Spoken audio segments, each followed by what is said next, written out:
আপনারা ছাত্র সংগঠন যারা আছেন এরা রাত 12টার পরে একবার আসেন। আচ্ছা আসবো আসবো না না সেটা না, আসলে তো আপনারা দেখতে পারবেন পাইকারি ব্যবসাটা মরা মুরগি কোনটা কোন দিকে যায়, এটা আমরা সুন্দর মতো দেখতে পারবেন। দিনের বেলা আগে তো আমরা রাত্রে খবর করে দেখতেন না। মরা মুরগি কেউ কোনোদিন ফ্রিজে রাখেন না, এগুলো শুধু কথা বুঝছেন। মরা মুরগি কেউ কোনোদিন ফ্রিজে রাখেন না। নিজেরা যেটা খায় এটা পরে লইয়ে করে লাভ।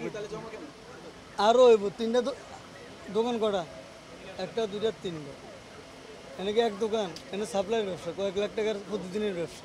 তো এটার বিস্তারিত যে কথাটা, যে আমরা কিন্তু আগে বাজার মনিটরিংয়ে যাই নাই। সো এখন আমরা ছাত্ররা নামছি ভোক্তা অধিদপ্তরের সাথে বাজার মনিটরিং করতে। এখন আমাদের বেনিফিটটা কি? এরপর থেকে যখন আমরা বাজার মনিটরিংয়ে যাব, তখন কিন্তু আমরা যদি দেখি যে আজকে মুরগির দামটা বেশি, তখন আমরা কি পদক্ষেপটা নিব? যে বলবো যে আপনাদের রিসিপ্টটা দেখান, আপনার কত টাকায় মুরগিটা কিনেছেন।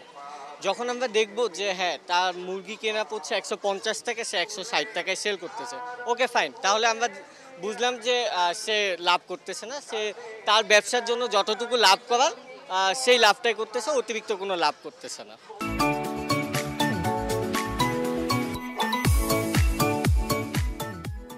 ঠিক আছে, তারপর আমাদের ভোক্তা অধিদপ্তর স্যারের সাথে থাকা আমাদের একটা ফিউচার পরিকল্পনা আমরা একটু শেয়ার করি। যে আমাদের 100+ একটা টিম তৈরি হয়ে গেছে। যে আপনারা জানেন যে আগামীতে আমাদের শিক্ষা প্রতিষ্ঠান খুলে দিচ্ছে। তো যখন শিক্ষা প্রতিষ্ঠান খুলে দিবে, তখন হচ্ছে আমরা চেষ্টা করব প্রত্যেক সপ্তাহে উইকেন্ডে একদিন, যেটা ফ্রাইডে ও স্যাটারডে, আমরা হচ্ছে বাজার মনিটরিং করব আমাদের টিম নিয়ে প্রত্যেকটি বাজারে। বলছেন রেস্টুরেন্টে সাপ্লাই দেন, উনি বলছেন বাসায় নিয়ে যান। না আমি এটাও বলছি স্যার, যেগুলো বেশি হয়ে গেলে আমরা নিজের স্টাফেরা পারি যেটুকু সেটা করে নিয়ে যাই, স্বাভাবিক। মোরা তো আর ফ্রিজ রাখছে না জানে, বিষয়টা হচ্ছে মরা নিয়ে আপনি নিয়ে যান, সেটা তো সমস্যা নেই। মরা জিনিস তো আমি নিজে খাবো না। উনি বলতেছেন দুর্বল। আপনি দেখেন আমি ব্যাক করে অনেক আছে, সেগুলি তো আমার ব্যবসা রেস্টুরেন্ট, অনেক অনেক মুরগি তো ফ্রিজ ভর্তি মুরগি। তো রেস্টুরেন্ট সাপ্লাই আছে, সব কিছু আছে। আমরা সকাল থেকে বাজার মনিটরিংয়ের জন্য আছি। এখানে আমরা দেখলাম মুরগির দামগুলো হচ্ছে এক এক দোকানে এক এক রকম। ওরা প্রচুর দামে প্রচুর লাভে পার কেজিতে তারা ৭৭ টাকা করে হচ্ছে লাভ করে মুরগি বিক্রি করতেছে। তারা হচ্ছে ন্যায্য দামে সাধারণ জনগণের কাছে হচ্ছে পণ্যগুলা তারা দিতে পারছে না, যার কারণে হচ্ছে সাধারণ মানুষদের অনেক ভোগান্তি হইতেছে। মধ্যবিত্ত পরিবার সব ধরনের মানুষদের হচ্ছে দৈনন্দিন বাজারে আসতে অনেক প্রবলেমের সম্মুখীন হইতেছে। আর আমরা হচ্ছে মুরগির যে দামটাম দেখলাম, দামটাম নিয়ে যদি কথা বলি তাহলে ভেজাল তো অবশ্যই রয়েছে। তাছাড়া আমরা দেখতে পাচ্ছি যে অনেক দোকানে মরা মুরগি বিক্রি করা হচ্ছে। মরা মুরগি বিক্রি করা হচ্ছে, তারা বিভিন্ন রেস্টুরেন্টে সাপ্লাই করছে।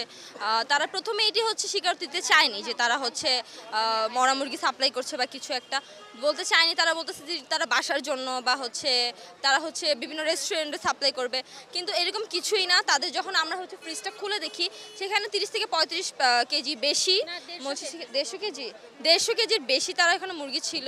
আর এখনও স্টিল ফ্রিজ থেকে মুরগি বের করা হচ্ছে, অনেক মুরগি মরা মুরগি। তারা প্রথমে স্বীকার দিতে চায়নি, বলতে চাচ্ছে যে আমরা এগুলো বিভিন্ন রেস্টুরেন্টে সাপ্লাই করি।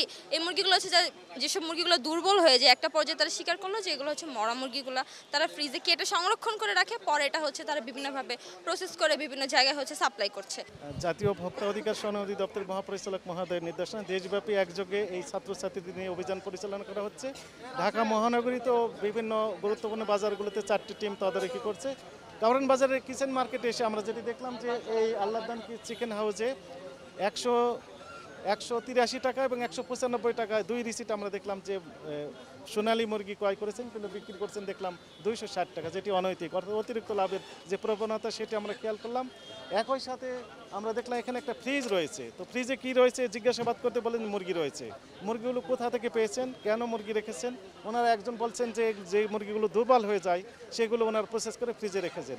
এই মুরগিগুলো কার কাছে বিক্রি করেন কিনা এমন কোশ্চেনে একজন বলছেন যে এগুলো বিভিন্ন রেস্টুরেন্টে ওনারা সাপ্লাই দেন, আর একজন বলছেন যে না বাসায় নিয়ে যে নিজেরাই খান। কিন্তু সর্বশেষ উনি স্বীকারোক্তি দিলেন যে এইগুলো আসলে মরা মুরগি এবং এই মুরগিগুলো ওনারা বিভিন্ন রেস্টুরেন্টে সাপ্লাই দেন। এই অপরাধে এই প্রতিষ্ঠানটিকে 50,000 টাকা জরিমানা আরোপ সহ জনস্বার্থে পরবর্তী নির্দেশনা দেওয়া পর্যন্ত এই প্রতিষ্ঠানটির সকল প্রকার কার্যক্রম বন্ধ রাখার নির্দেশনা দেওয়া হয়েছে।